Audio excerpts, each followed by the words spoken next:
지난 주일 한 주 앞주일은 상당히 포근했습니다.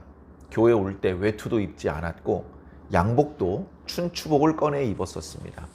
그런데 한 주가 지나면서 기온이 뚝 떨어졌고 지난 주일은 제법 추웠습니다.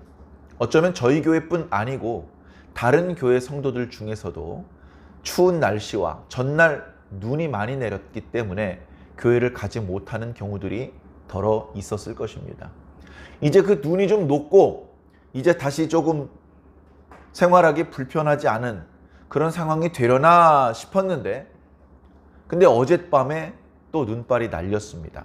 적설량은 그렇게 많지 않았던 것 같습니다. 물론 지역에 따라 차이가 있습니다만 적설량은 그렇게 많지 않았어도 이미 지난번 내렸던 눈이 다 녹지 않고 부분 결빙이 되어 있는데 그 위에 눈발이 날리다 보니 길은 유난히 미끄러웠던 것 같습니다. 그래서 이제 어느 시골길에서는 그 미끄러움을 이렇게 감당하지 못하고 차가 이쪽 또랑과 저쪽 비탈에 걸쳐서 스스로 나오지 못하는 사고가 많이 발생했던 것 같습니다. 그냥 기온이 떨어져서 손발이 시렵고 그런 것도 불편한데 길이 미끄러우니까 어른들은 걸음걸음도 불편하고 특히 운전하시는 분들은 여간 조심스러운 일이 아닙니다. 어떻게 보면 어쩔 수 없는 것이죠. 눈이 좀 안 왔으면 좋겠다. 그것을 우리가 우리의 희망사항대로 누구에게 요청하거나 우리의 뜻을 관철시킬 수 있는 일이 아닙니다. 그저 우리는 우리보다 강한 어떤 힘에 의해서 그냥 그 아래 눌려서 살 수밖에 없고 그 주어진 상황 속에서 최선을 다하는 수밖에 없습니다. 이번 겨울은 너무 추우면 안 돼. 그러니까 좀 안 춥게 해주세요. 이렇게 할 수가 없습니다. 그냥 추워지면 추워진 대로 그 상황 속에서 최선을 다할 수밖에 없습니다. 너무 춥대. 너무 춥대. 미리 아주 추워서 뭔가 활동하기 불편해지기 전에 미리 동파 방지, 또 난방 준비 이런 것들을 잘 미리 해놔. 미리. 그리고 어느 지역은 눈이 많이 내리다 보면 일주일 심지어 한 달 이상씩 고립이 되는 경우도 있다고 합니다. 전에 한번 말씀드렸죠. 밖에 나가려고 현관문을 열어봤더니 자기 키보다 높은 눈이 쌓여 있습니다. 그럼 전에는 걸어 나갔는데 걸어 나갈 수가 없죠. 억지로 나가려면 삽으로 눈 속에 굴을 파면서 나가야 되는데 그거 여간 힘든 일이 아닙니다. 뿐만 아니라 방향을 잡기도 어렵고 그렇게 해서 나가봤자 어디 뭐 상점에 가겠습니까? 학교에 가겠습니까? 아무 데도 갈 수가 없는 것이죠. 이제 그렇게 되면 안 되니까 그렇게 고립이 되었더라도 살 수 있도록 가정마다 충분한 난방, 연료, 뭐 그것이 연탄이 되었든 석유가 되었든 아니면 장작이 되었든 미리 충분히 준비를 해놓고 그 다음에 양식이 떨어지면 양식을 구하러 어디 나갈 수가 없잖아요. 우리나라는 배달의 민족이라서 스마트폰 몇 번 누르기만 하면 배달이 됩니다. 제1 한강교에서도 짜장면이 배달이 되는 나라입니다. 그러나 눈이 2m, 3m 내려버리면 제 아무리 배달의 민족이라고 하더라도 배달이 불가능합니다. 그러다 보면 어떻게 합니까? 집에 양식을 많이 준비해 놔야 돼요. 물도 충분히 준비되어 있어야 되고 난방에 필요한 또는 조리에 필요한 연료도 충분히 준비되어 있어야 되고 그리고 거기서 조리를 해 먹을 음식, 쌀도 있어야 되고 뭐 예를 들면 소금도 있어야 되고 우리 김치도 있어야 되고 뭐 어린이들 좋아하는 라면도 있어야 되고 그런 것들이 골고루 준비가 되어 있어야 혹시 고립이 되더라도 걱정 없이 얼어 죽지 않고 굶어 죽지 않고 생활할 수 있는 것입니다. 유비무환, 준비를 잘 하면, 준비를 잘 해놓으면 환란이 닥쳐와도 걱정이 없다. 유비무환. 이거 뭐 너무너무 많이 들어본 이야기죠. 그런데 실질적으로는 그게 잘 안 되는 경우들이 많이 있습니다. 우리나라는 뭐 흔히 말하는 안전불감증이 있다고 합니다. 안전불감증. 안전하지 못한 위험한 상황인데 그런데 그런 위험한 상황이라는 것을 무시해버리는 그런 경향이 있다고 합니다. 그런 경향이 생긴 이유는 우리나라가 그런 위험이 잘 발생되지 않는 나라이기 때문에 그렇다고 합니다. 태풍도요, 우리나라를 직접 강타하는 태풍은 그렇게 많지 않습니다. 지진이 발생해도 우리나라를 강하게 흔드는 지진은 잘 발생되지 않습니다. 여러 종류의 치명적인 자연재해가 많은데 일본에서 많이 발생되고 중국에서 많이 발생되지 우리나라는 상대적으로 그런 큰 재해가 비켜갑니다. 재해가 있기는 있는데 아주 큰 재해는 아닌 것이죠. 그러다 보니까 뭐 별거 아닌데 왜들 그래? 하면서 위험한 일이고 충분히 대비를 해야 되는 일인데 그 위험에 대비하지 않는 그런 성향이 있다고 합니다. 그렇기 때문에 더 유비무환의 교훈이 우리들에게 필요한 것 같아요. 당장 길이 미끄럽습니다. 자동차 타가지고 자동차에 기름을 잔뜩 집어넣고 엑셀레이터 아무리 밟아봤자 바퀴가 헛바퀴 돌아요. 헛바퀴 돌아요. 언덕을 올라가야 되는데 오히려 차가 뒤로 굴러 내려옵니다. 내 마음대로 자동차가 조정이 안 될 뿐 아니라 위험하기까지 합니다. 그런 경우에는 미리 스노우 타이어로 타이어를 바꿔놓든가 아니면 스노우 체인을 준비해서 일단 그 위험한 상황을 피해 나가야 되거든요. 그런데 그것은 준비된 사람만 그렇게 할 수 있는 거예요. 준비된 사람은 얼른 그곳을 빠져나갈 수가 있습니다. 준비 안 된 사람은요, 계속 거기서 왔다 갔다 기름 낭비, 시간 낭비, 타이어 마모, 심지어 길을 막고 갈 수 있는 사람도 못 지나가게 막는 민폐를 끼치는 역할을 하게 되는 것이죠.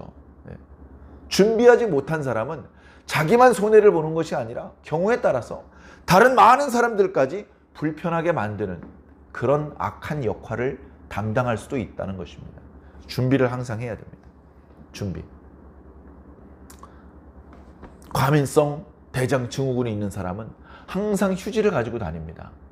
그리고 곳곳에 어느 곳에 화장실이 있는지 미리 보아둡니다. 저기 도서관에 가면 화장실이 있어. 저쪽에 지하철역 몇 번 출구 근처에 화장실이 있어. 그렇게 미리 알아두어야 됩니다. 갑자기 신호가 오면 불이 나게 뛰어가서 용변을 봐야 되기 때문에 그렇죠. 감기에 잘 걸리는 사람 마스크를 항상 가지고 다녀야 됩니다. 그리고 기침이라든가 콧물을 예방할 수 있는 그 증상을 가라앉힐 수 있는 상비약을 항상 가지고 다녀야 됩니다. 영국은 비가 많이 내린다고 하죠. 레인코트가 잘 팔립니다. 우리나라도 비가 많이 오지만 비가 오는 계절이 따로 있어요. 그때만 필요해. 그러다 보니까 1년 12달 레인코트나 우산을 준비할 필요는 없습니다. 그러나 영국 같은 나라는요, 영국 신사는 레인코트를 입고 항상 손에 우산을 들고 다닌다고 합니다. 항상 그게 준비되어 있어야 되는 거예요. 자, 그렇다면 우리 신앙인들은 뭘 준비를 해야 될까요? 준비 없이 살아도 될까요? 전에 그런 말씀 드렸던 기억이 납니다. 목사는 3가지를 준비해야 된다고 합니다. 저는 목사 되기 전에 그 얘기를 들으면서 야 멋있다 그러면서 한편으로는 야 부담스럽다 그런 마음을 솔직하게 먹었었습니다. 목사가 3가지를 준비해야 되는데 설교할 준비를 해야 된답니다. 설교할 준비. 언제 어느 자리에서 갑자기 설교를 하게 될지 모른다. 그때 어리버리 버벅거리면 안 된다. 미리 준비가 되어 있어서 언제 어디서 말씀을 전할 상황이 되더라도 말씀을 전할 수 있어야 된다. 복음을 선포할 수 있어야 된다. 그건 자신이 있었습니다. 아유, 복음 선포해야지. 그건 내가 목사가 안 되더라도 해야 되는데 목사가 된 마당에 당연히 더 잘해야지. 항상 설교할 준비를 하고 사는 것. 간단하지만은 않습니다. 그러나 해야 됩니다. 2번째, 쫓겨날 준비를 해야 된다. 아니, 목사님이면 교회에서 가장 존경받는 어른인데 쫓겨나다니요. 그러나 쫓겨날 준비를 해야 된다. 스티브 잡스가 애플이라는 회사를 만들어 놓고요, 자기가 쫓겨났어요. 이사들이 저 스티브 잡스를 쫓아내기로 결의를 한 거예요. 그 쫓겨났어요. 쫓아내기로 한 이유는 뭐냐? 저 사람이 자꾸 이런저런 시도를 하는 과정에서 회사의 재정이 이렇게 돈을 점점 많이 버는 회사가 돼야 되는데 투자를 한답시고 돈을 너무나 갖다 쓰고 돈을 벌지는 못하기 때문에 회사에 손해를 끼친다. 그래가 쫓겨난 거예요. 그래가지고 나가가지고 다른 회사를 차렸습니다. 그래가지고 스티브 잡스가 자신의 능력을 보여줬어요. 나 이제 애플과 상관없이 나 개인의 능력으로 이렇게 사업을 성공시킬 수도 있다. 그래가 나중에요, 애플이라는 회사에 다시 스카우트됐어요. 이봐 스티브 잡스, 그러지 말고 들어와서 우리들의 회장이 되어주지 않겠니? 그래서 다시 돌아와가지고 애플이라는 회사의 대표가 된 거예요. 쫓겨날 준비를 해야 돼요. 교회 목사님이 가장 어른이에요. 영적으로 목사님이 예배를 인도해요. 목사님이 당회를 인도하고 교회 재직회를 주관해요. 그런데 목사님이 쫓겨나는 수도 있더라고요. 물론 그런 일이 자주 생기면 안 됩니다. 아름다운 일이 아닙니다. 불미스러운 일이죠. 목사님이 잘못한 일이 있어서 쫓겨나는 거라면 어쩔 수 없다고 하겠지만 상황에 따라서 목사님이 잘못한 것도 없는데 쫓겨나야 되는 경우도 없지 않더라. 그런 경우가 되었을 때에 쫓겨나야 돼요. 어떡하겠습니까? 쫓겨날 준비를 해야 된다. 이삿짐 펼쳐놓지 마. 언제 또 쫓겨날지 몰라. 빨리 신속히 짐 싸고 다른 지역으로 이동하려면 짐을 다 풀어놓으면 안 돼. 목사님이 사모님에게 그렇게 얘기를 하는데 눈시울이 뜨거워질 수밖에 없는 장면이죠. 그런 일이 자주 발생되면 안 되지만 목사는 마음 한구석에 쫓겨날 준비를 하고 살아야 됩니다. 아, 난 쫓겨날 일 없어. 이제 여기 내 세상이야. 여기서는 내가 왕이야. 이런 생각을 하는 순간 썩습니다. 쓸모없는 목사가 돼버립니다. 더 이상 하나님의 지배를 받으려고 하지 않고 하나님을 부리려고 합니다. 그렇게 되면 벌써 목사로서의 수명은 다한 것이나 다름이 없죠. 차라리 언제 쫓겨날지도 몰라. 나는 잠깐 임시로 여기 와 있는 거야. 이런 마음을 먹고 있어야 겸손할 수 있고 실수하지 않을 수 있고 하나님을 높일 수 있는 것이죠. 그리고 마지막 세 번째, 죽을 준비를 해야 된다. 목회자는 목숨을 내놓은 사람이기 때문에 언제든지 순교당할 준비를 해야 된다. 그 순교가 어이없이 교통사고가 되면 안 되겠죠. 어이없이 고혈압에 쓰러지거나 그런 모양이 되면 안 되겠죠. 복음을 전하다가 성경에 있는 메시지 그대로 선포하다가 그러다가 실정법 위반으로 걸려서 감옥에 가는 건 오히려 영광스러운 일입니다. 오히려 하나님의 뜻 있는 그대로 선포하는 거 일본 제국주의자들이 좋아했을까요? 북한 공산당이 좋아했을까요? 좋아하지 않습니다. 기독교를 좋아하는 국가가 그 공산당이 어디 있습니까? 철저히 기독교를 비판하고 정죄하고 기독교가 포교되지 못하게 막습니다. 물론 최근에는 형태가 좀 달라졌어요. 북한의 평양에도 무슨 봉수교회였나요? 교회가 있다고. 우리는 기독교를 핍박하는 게 아니라고. 선전용 교회가 있습니다. 거기 진짜 신앙인들이 거기서 예배를 드리는 게 아니에요. 외국 사람들이 왔다 갔다 하는데 우리도 교회에 있어! 이렇게 선전용으로 보여주기식 그런 교회가 있기는 있습니다만 진짜 교회는 그렇게 드러내놓고 예배를 드릴 수가 없습니다. 그러니 어쩔 수 없이 지하교회 숨어서 예배드리고 숨어서 말씀을 전파하죠. 그러다 걸리면요, 야 너희들 이 지하 어둡고 추운 데서 왜 그래? 저 봉수교회로 가. 이렇게 안내해 주는 게 아니고요, 다 감옥에 집어넣습니다. 예수님을 믿는다는 이유로 전부 다 감옥에 가는 거예요. 거기에 있는 분들이야말로 죽을 각오를 하고 언제든지 죽을 준비를 하고 그리고 신앙을 하고 있습니다. 그러니까 어떻게 보면 우리들보다 더 뜨겁고 간절한 신앙을 하고 있어요. 오늘날 우리 대한민국 땅에 많은 목사님들, 성도님들이 계신데 얼마나 뜨겁고 간절하게 기도하고 있습니까? 얼마나 뜨겁고 간절하게 예수님을 찾고 있습니까? 북한의 지하교회 성도들 숫자는 몇 명 안 돼요. 그 사람들이 무슨 헌금을 얼마나 하겠으며 교회가 얼마나 부흥이 되겠습니까? 겉으로 드러난 형태는 참 비참해 보일 정도죠. 그러나 그들의 영적인 깊이 뜨거움은 우리가 부러워해야 되고 본받아야 될 것입니다. 중국에도 표면적으로는 기독교를 박해하지 않는 것처럼 하는 모양새를 취하고 있습니다. 그러나 삼자교회라는 이름을 붙여서 외지 사람들이 기독교를 포기하는 건 안 된다.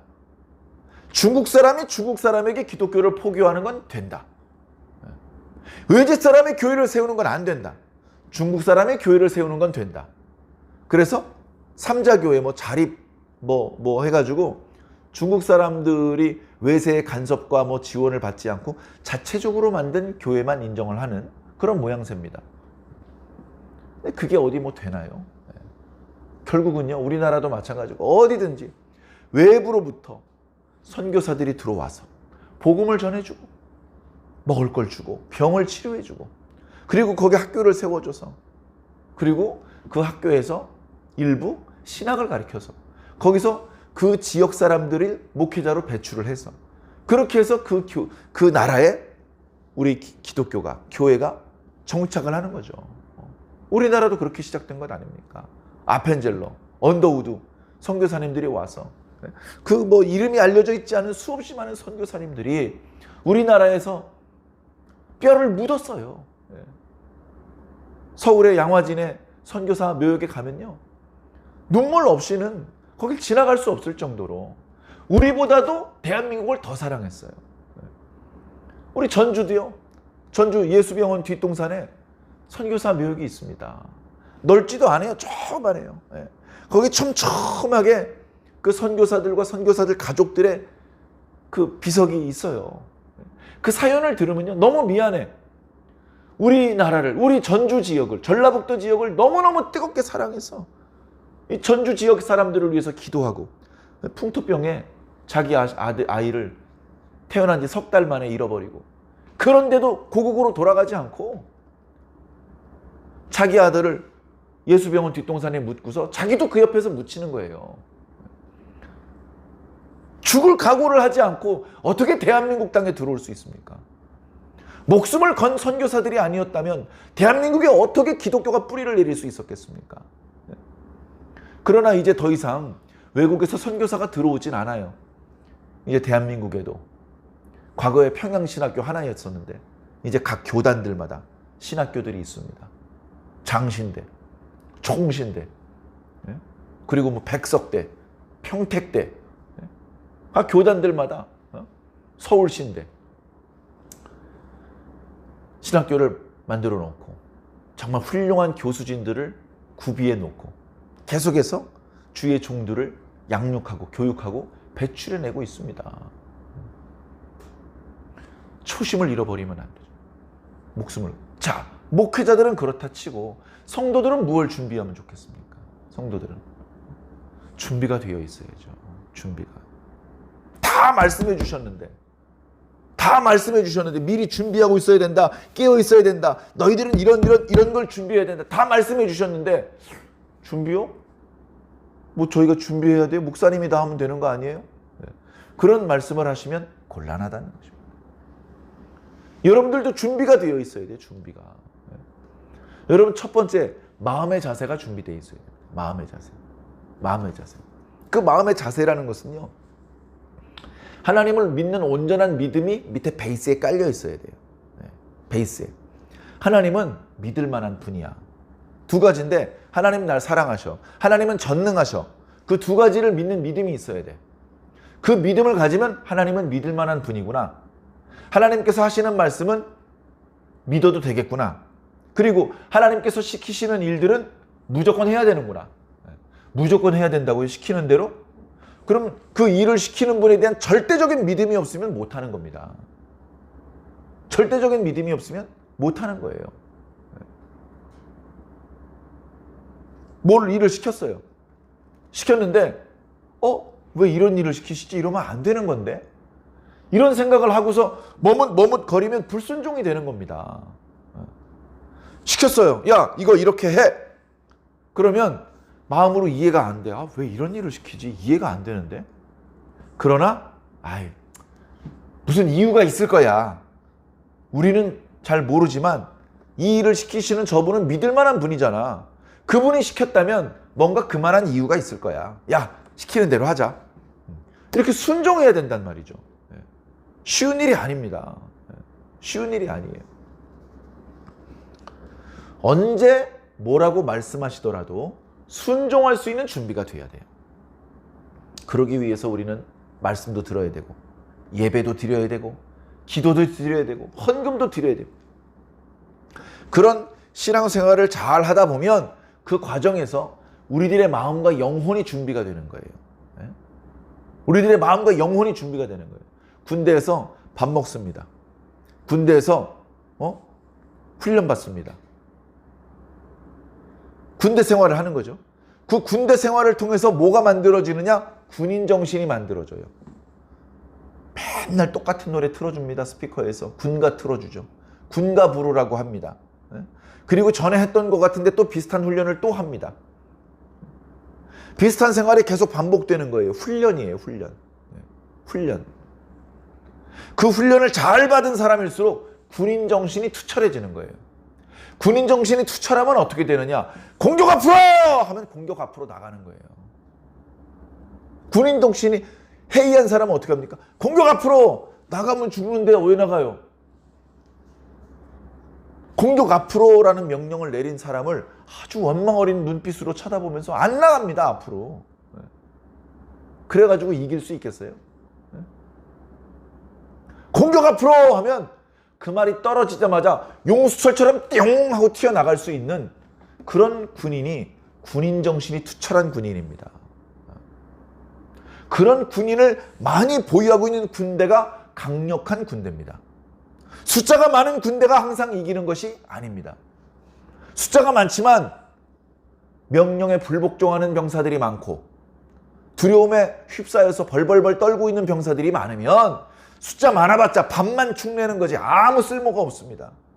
몇 명 안 돼도 명령을 내리면 이유를 제기하지 않고 무조건 달려나가는 그런 병사들이 많은 그 군대가 강력한 군대입니다. 우리 십자가 군병입니다. 하나님께서 말씀하시면 움직여야 돼요. 성도 여러분, 연말입니다. 다음 주 월요일부터 일주일 동안 연말 특별 새벽 기도회, 일주일 동안 연말 특별 새벽 기도회 하겠습니다. 그렇게 강단에서 목사님이 발표를 하시면 예썰! 알람부터 맞추고 하늘이 쪼개지는 한이 있더라도 밤을 꼴딱 새는 한이 있더라도 교회 와서 자더라도 교회는 오는 거예요. 그게 어떤 사람이라고요? 준비되어 있는 사람. 준비되어 있는 사람. 준비 안 된 사람은 뭐라고 말할 것 같아요? 목사님 너무 춥잖아요. 날 풀리면 하면 안 될까요? 아, 꼭 이때 해야 돼요? 집에서 해도 되잖아요. 꼭 교회 와야 돼요? 너무 이르잖아요. 너무 이르잖아요. 조금 늦은 시간에 하면 안 돼요. 새벽 5시 너무 빨라요. 7시쯤 하면 안 될까요? 여러분, 하나님을 우리가 움직이려고 하면 안 됩니다. 하나님을 움직이려고 하면 안 돼요. 우리가 움직여야 돼요. 우리가 움직여야 됩니다. 아브라함아, 내가 너에게 지시할 땅으로 가라. 하나님, 여기 하란 땅에 계속 살고 있으면 안 될까요? 그냥 우루 땅에 계속 살고 있으면 안 될까요? 왜 하나님이랑 흥정을 하고 하나님의 어떤 뜻을 바꿔놓으려고 합니까? 내가 움직여야 된다니까요. 아브라함은요, 하나님께 이의를 제기하지 않았어요. 왜 그래야 됩니까? 왜? 가기 싫은데 왜 나한테 가라고 그러십니까? 그렇게 하지 않았어요. 말 안 듣는 가족들 다 달래가면서 끌고 나가는 겁니다. 그렇게 순종할 때 빛을 볼 수 있고 나를 기다리고 계신 하나님을 만날 수 있는 거예요. 여러분들은 어디까지 순종할 수 있습니까? 주일날 2,000원씩 헌금하는 사람한테 20만 원을 헌금하라고 하면 순종할 수 있을까요? 한 달에 주일 예배도 2번, 3번을 빠지는 사람한테 새벽 예배 나오라고 하면 순종할 수 있을까요?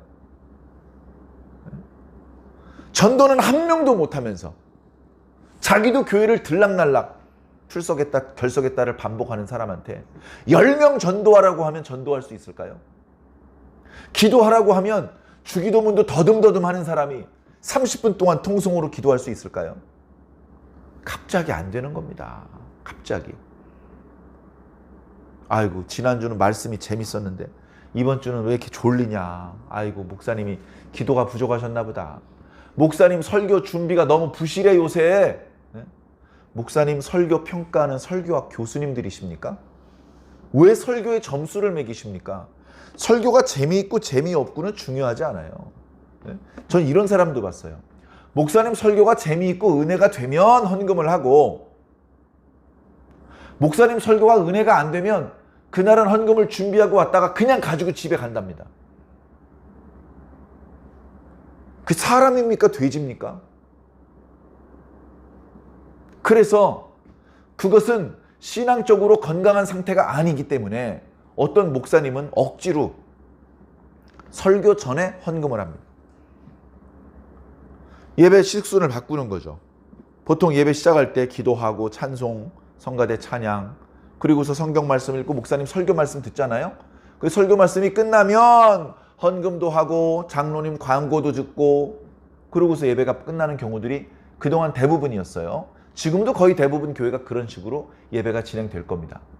그런데 어떤 교회는요, 준비 찬송이 끝나면요, 광고를 해요. 광고. 예배 끝나고 무슨 모임이 있습니다. 다음 주 토요일 날 누가 결혼하십니다. 다음 주 대신방은 어느 가정입니다. 광고를 내. 준비 찬송 끝났는데. 그리고선 헌금을 해요. 헌금. 찬송가 몇 장 부르시면서 준비하신 헌금 하시겠습니다. 헌금은 설교 들어보고 내는 게 아닙니다.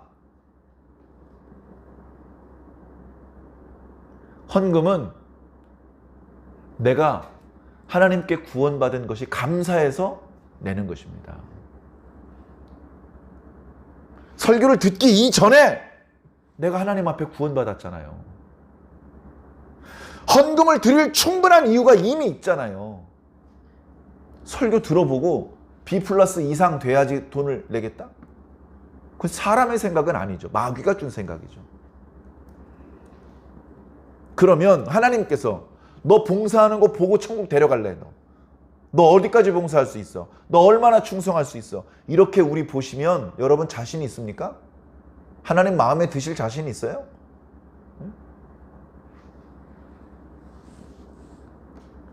먼저 인간이 되어야 됩니다.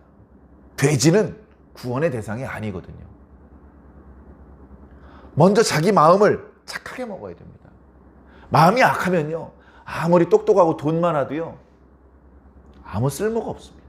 하나님 나라와는 상관이 없는 사람입니다. 마음이 착해야 돼요.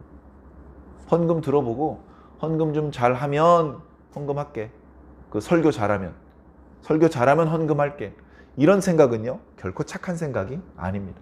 성경적이지도 않고 그런 모습으로는 아무도 살릴 수가 없고 복도 받을 수가 없죠. 자, 오늘 말씀이 사실은 그 말씀입니다. 오늘 말씀을 보면요, 자, 나오미가 며느리 룻에게 보아스에게 좀 가보라는 거예요. 보아스에게 가보라는 거예요.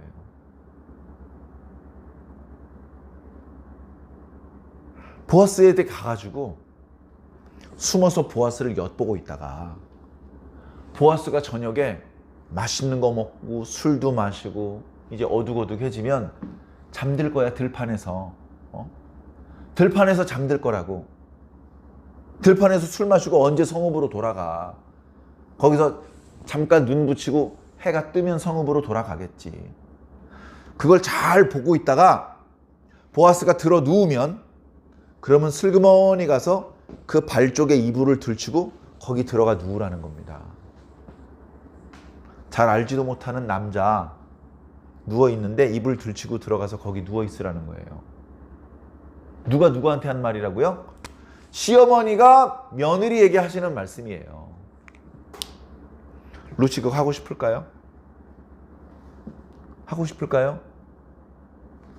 자, 이 말씀을 듣는 대부분, 남자도 여자도 마찬가지예요. 어머니 왜 그래야 돼요? 안 그러면 안 돼요? 여자가 이 남자를 좋아해도 그렇게 행동하기는 어려워요. 그런데 잘 모르는 남자야. 몇 번 본 적도 없어. 그리고 나이가 어떻게 되는지 잘 모르시죠? 아버지 뻘입니다. 룻의 아버지. 이 보아스는요, 나오미하고 친구예요. 나오미하고 친구라고요. 나이도 자기보다 30살은 많은 남자에 이부자리 안으로 들어가라는 거예요. 어머니, 그거 싫어요. 이럴 수 있죠? 그렇게 안 했어요. 그렇게 안 했어요. 룻은 네, 어머니 말씀하신 그대로 다 하겠습니다. 이러고 나가서요, 정말 그대로 다 했어요. 어떻게 그럴 수가 있을까요? 원래 이 룻이란 여자가 품행에 방정맞은 여자라서 그랬을까요? 지금까지 말씀을 읽어보면 전혀 그런 모습이 아니잖아요.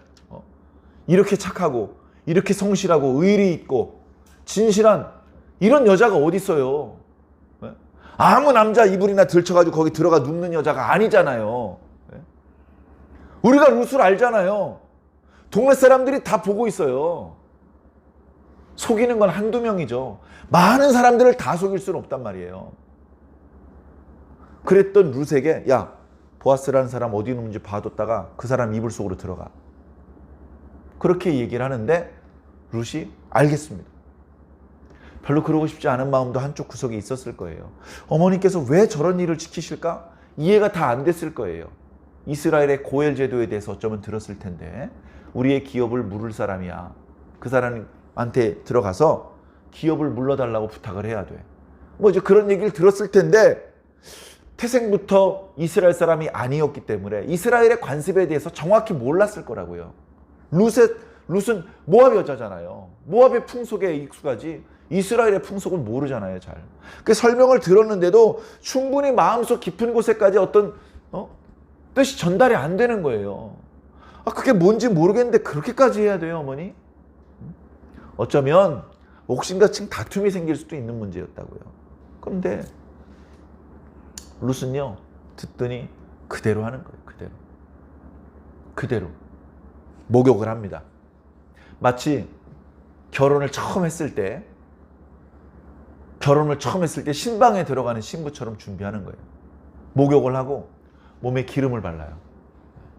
그리고서 깨끗한 옷을 입습니다. 신부로서 단장을 하는 것처럼. 단장을 하고서는 보아스가 있는 그 밭으로 나갑니다. 갔더니 이제 보리 추수가 거의 끝나가요. 그래가지고 보아스가 이제 내일이면 마무리가 될 것 같네. 아이고, 수고들 많았어. 내가 오늘 고기, 술 내가 쏜다. 우리 보아스 사장님 만세 해가지고서 거기 모여서 그동안 수고했던 사람들끼리 술 마시고 고기 먹고 그렇게 깔깔깔 거리고 있어요. 그런데 어머니 말한 대로 아직은 사람들 눈에 띄면 안 되니까 숨어 있습니다. 숨어서 거기서 그 술판이 언제 끝나는지 기다리고 있다가 조금 있으니까 이제 술판이 끝났어요. 사람들이 다 얼큰하게 취해가지고요, 이쪽 저쪽에서 널브러져서 자고 있습니다. 새벽엔 춥지만 그 추수하는 계절은 날씨가 더운 계절이거든요. 그래서 어머니가 말한 대로 보아스가 어디쯤 들어 눕는지 잘 봅니다. 봤더니 곡식단을 쌓아놓은데 그 옆에 이렇게 자리를 잡고 들어 누웠어요. 그 사람들이 다 잠들었을 때까지 기다립니다. 아유, 룻이라고 안 피곤했겠습니까? 피곤했겠지만 기다리는 것이죠. 아무도 자기가 살금살금 걸어가는 걸 보지 않을 때, 여기저기서 코를 드르렁 골면서 자고 있을 때 사람들 눈이 띄지 않게 보아스 쪽으로 갑니다. 보니까 보아스도 벌써 잠들었어요. 보아스 벌써 잠들어가지고 어머니가 말한 것처럼 얼굴 쪽으로 가지 않고 발치 쪽으로 가서 이부자리를 살짝 들고 거기에 들어갑니다. 제대로 발 뻗고 이렇게 누운 게 아니고 거기 몸을 웅크리고 잠깐 이렇게 있는 거예요. 자, 그러고 있는데 보아스가 그것도 모르고 잠을 자고 있어요. 피곤했겠다. 술도 한잔 했겠다. 확 골아 떨어진 것이죠. 그러다가 이제 새벽쯤에 화장실 용변도 가고 싶고 또 그쪽 기후가 낮에는 덥다가도 새벽에 잠깐 썰렁하거든요. 그래서 새벽에 깼어요. 보아스가 깨가지고 몸은 이렇게 뒤척하는데 뭐가 물컹하고 걸리네. 깜짝 놀라가지고 보니까 룻이야, 룻. 룻에 대해서는 보아스 잘 알고 있습니다. 어두우니까 물어봤죠, 처음엔. 너 누구냐? 룻이 겸손하게 대답합니다. 예, 저는 보아스 당신의 시녀나 마찬가지인 룻입니다. 당신은 우리 집안에 기업을 물을 자라고 들었습니다. 당신의 옷자락으로 저를 덮어주세요. 이렇게 말을 합니다. 이 말에 많은 의미가 담겨져 있어요. 많은 의미가. 이 옷자락이라는 단어는요, 바로 앞에 2장에 날개라는 단어와 똑같은 단어입니다. 2장에서는 날개로 번역을 했고 3장에서는 옷자락으로 번역을 했습니다. 보아스가요, 이방 여자예요. 네? 하나님의 세계하고는 관련이 없는 사람이라고요. 네? 이방 여자. 그런데 유다 사람하고 결혼을 해가지고 유다 사람의 집안 사람이 되더니 남편과 시아버지가 죽은 이후에도 그 가문을 버리지 않고 그 가족을 따라서 유다 땅에 들어와서 살았어요. 네? 그 모습을 신실한 신앙인들, 유대인들은 뭐라고 말했냐면, 아, 저 모압에서 착한 여자 한 명 들어왔어. 착한 여자가 한 명 들어왔어. 남편도 잃어버리고 시아버지도 잃어버리고 시어머니만 남았는데 시어머니를 버리지 않고 죽을 때까지 봉양할 각오로 따라 들어왔대. 아, 그렇게 착한 사람이 있어? 아이고, 쟤는 좀 잘 됐으면 좋겠다. 유다 사람들이 그렇게 생각할 정도였다니까요. 그래, 그 룻이 자기 밭에서 이삭을 줍는 것을 알고 보아스가 그에게 말을 붙일 때, 우리가 지난주 수요일 날 묵상했을 때 그런 말을 했잖아요. 나 너에 대한 소문을 들어서 안다.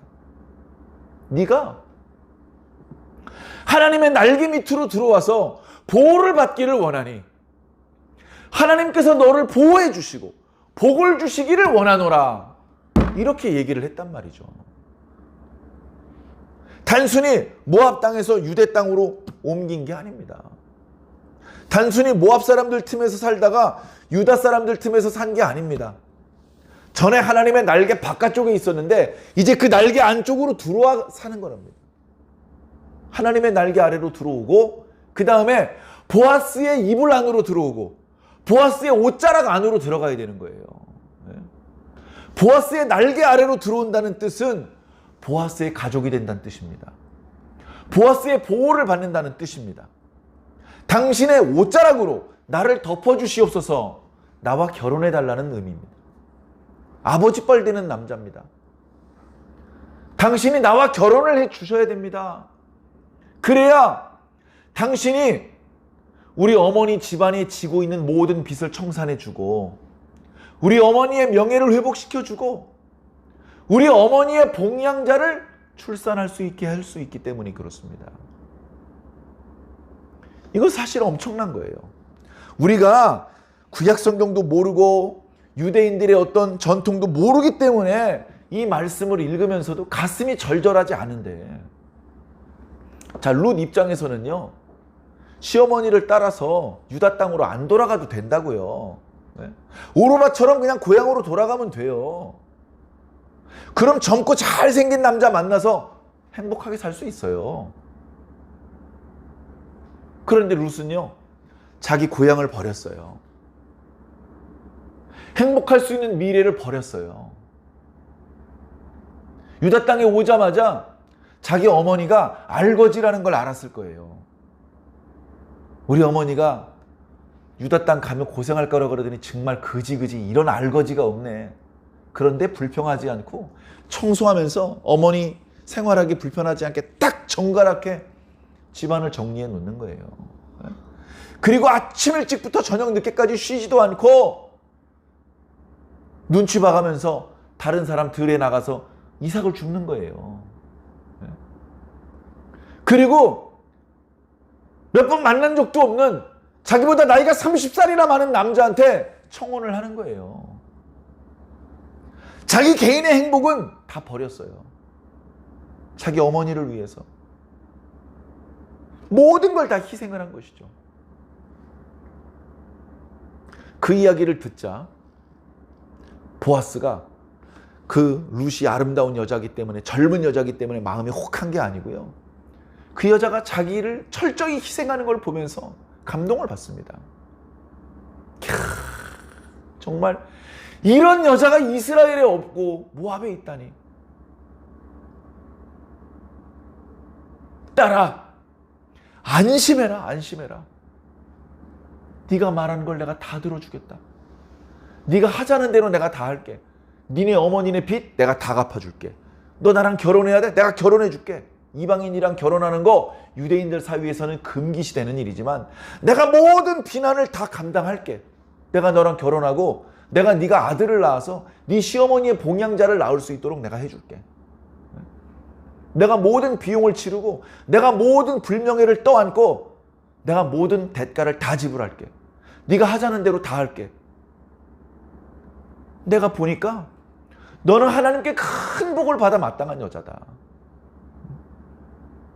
네가 처음에 시어머니 따라서 쫄랑쫄랑 유다 땅에 들어올 때도 엄청난 용기를 내야 하는 거였지만 지금 내 발을 붙잡고 내 옷자락을 붙잡고 이렇게 부탁하라는 것을 보니 너의 지금 인내는 처음보다 더 크다.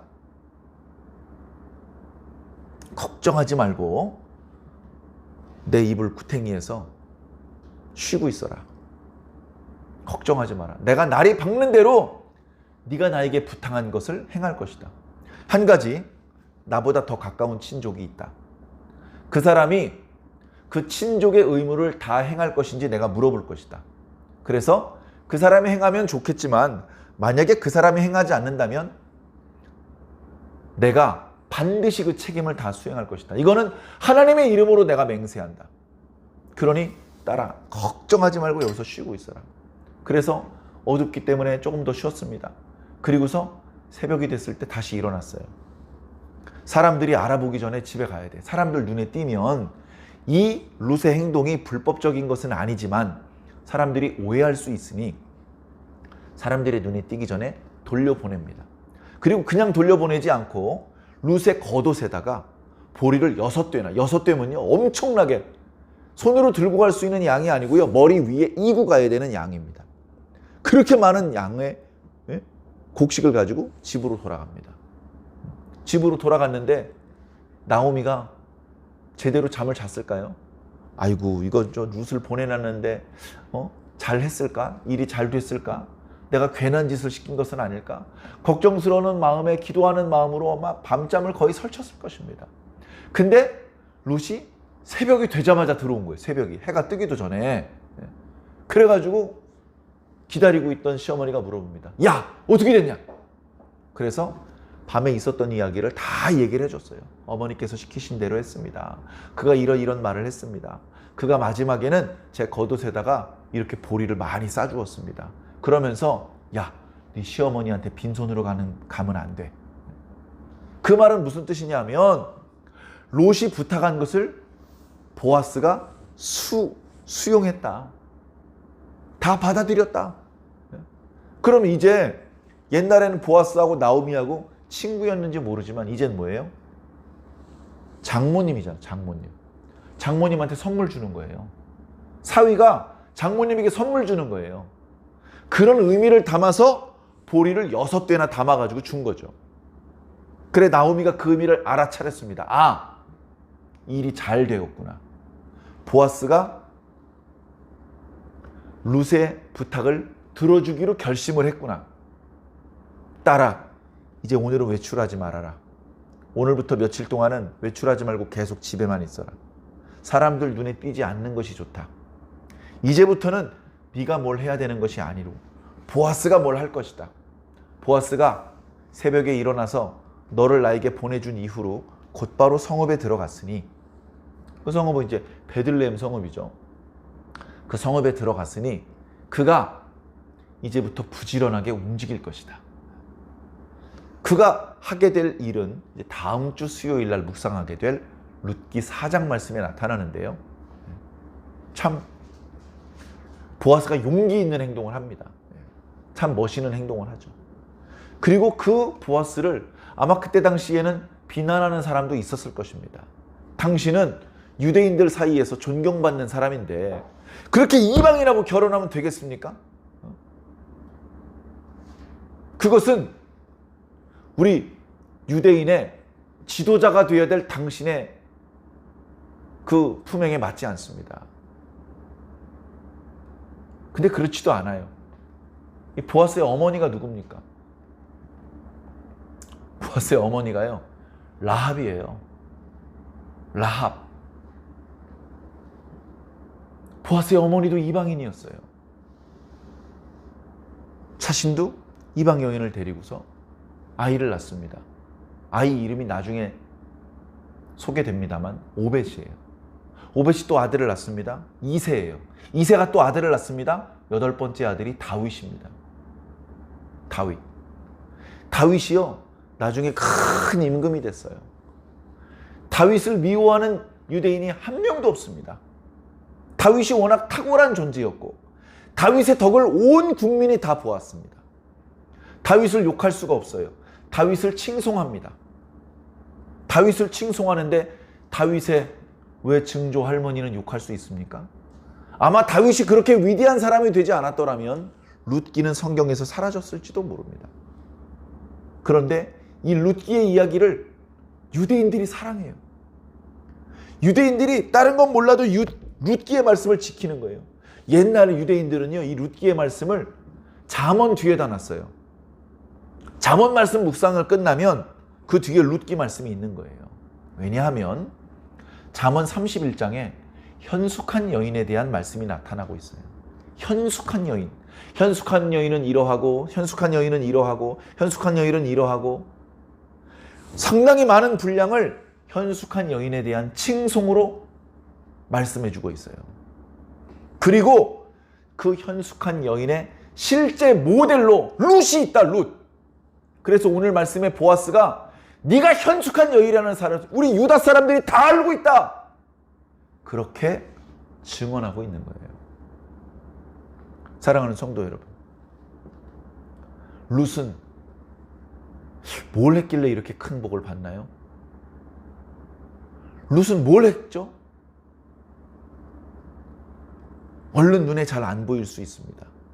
그러나 룻은 시어머니에게 순종했습니다.